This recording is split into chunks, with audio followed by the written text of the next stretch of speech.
తన రాజకీయ లబ్ధి కోసం దళితులను వాడుకునే వ్యక్తి వైఎస్ఆర్ కాంగ్రెస్ పార్టీ ప్రతిపక్ష నేత వైఎస్ జగన్మోహన్ రెడ్డి అని హోంమంత్రి అనిత ఆరోపించారు.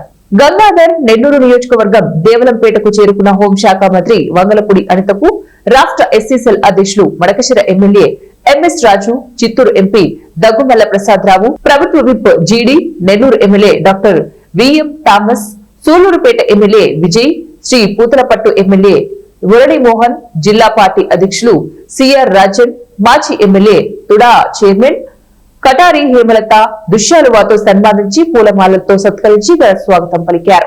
అనంతరం అంబేద్కర్ విగ్రహానికి పూలమాలలు వేసి ఘన నివాళులర్పించారు. ఈ సందర్భంగా ఆమె మాట్లాడుతూ అంబేద్కర్ విగ్రహానికి నిప్పంటించింది వైసీపీ వాలేనని, ఆ వైసీపీ వారిని తాడపల్లి ప్యాలెస్ నుంచి సూచనలు వచ్చాయని, అంబేద్కర్ విగ్రహంపై రాజకీయాలు చేయడం ఎంతవరకు సమంజసమని అన్నారు.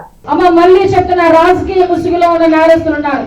దళితులు ఎంత మేరకు వాడుకుంటారంటే వాళ్ళు సీఎం కుర్చీలో కూర్చోడానికి కోడికత్తి డ్రామా ఆడినప్పుడు కూడా ఆ కోడికత్తి శ్రీను అనే అబ్బాయి కూడా ఒక దళితుడిని ఉపయోగించుకొని 5 సంవత్సరాల పాటు జైలు నుంచి బయటికి రాకుండా చేసిన సందర్భాన్ని కూడా గుర్తు చేస్తున్నారు. ఎందుకంటే పదే పదే ఎందుకు చెప్తున్నానంటే అలాంటి వారికి మళ్ళీ మన నాయకత్వం ఇవ్వకూడదు, అలాంటి వాళ్ళని కనీసం నమ్మకూడదు, అలాంటి వాళ్ళు మన గ్రామంలోకి వస్తేనే గ్రామంలోకి రానివ్వకుండా ఉండే పరిస్థితులు రావాలి.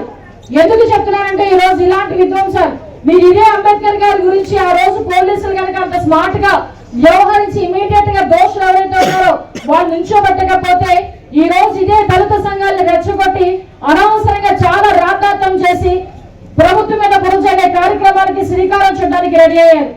ఆ రోజు వివేకానంద రెడ్డి హత్య దగ్గర నుంచి గొడ్డలపూడి దగ్గర నుంచి ఈ రోజు వరకు వీళ్ళు చేస్తున్న ప్రతి దాన్ని తిప్పికొట్టే ప్రయత్నం మేము చేసుకుంటున్నాం.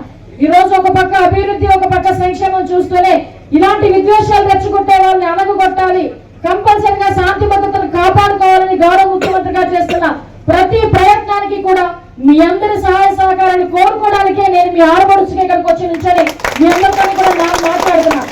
దయచేసి విద్వేషాలు రెచ్చగొడుతున్నారు, ఆ పిల్లల జీవితాలు నాశనం చేస్తున్నారు. ఒక పక్క గంజాయి బ్యాచ్లు, ఒక పక్క డ్రగ్స్ బ్యాచ్, ఇవన్నీ కూడా అణగదొక్కడానికి వీటన్నిటిని కూడా నియంత్రించడానికి ఈ రోజు మేము ప్రభుత్వంతో కూడా చాలా చిత్తశుద్ధితో పనిచేస్తున్నాం. దయచేసి మీరందరూ కూడా అర్థం చేసుకోవాలి. ఇలాంటి వాళ్ళని ఎట్టి పరిస్థితుల్లోని ఫర్దర్ గా కూడా మనం ఎంకరేజ్ చేసే పరిస్థితి రాకూడదు అని ప్రతి ఒక్కరిని కోరుకుంటున్నా.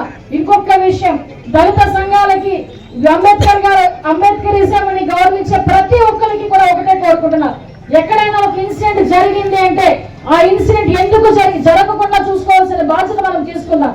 ఒకవేళ జరిగింది అంటే కనుక అది ఎందుకు జరిగింది, ఎలా జరిగింది అన్నది ఒకసారి బేరీజ్ వేసుకున్న తర్వాత మీ కార్యాచరణ కనుక మాకు చెప్తే అందులో నిజంగా తప్పు జరిగితే మీతో పాటు మేము కూడా కూర్చోడానికి సిద్ధంగా ఉన్నామని మీ అందరికీ కూడా తెలియజెప్తున్నాం. అంతేగాని ఇలాంటి కుటుంబ రాజకీయాలకి దయచేసి మన దళితుల్ని ముందున పెట్టి రాజకీయం చేయాలనుకున్న వాళ్ళకి దళితులే తిరిగి సమాధానం చెప్పాల్సిందిగా మిమ్మల్ని అందరినీ కూడా ఒక దళిత బిడ్డగా, ఒక హోం మంత్రిగా, మీ ఇంటి ఆడపడుచుగా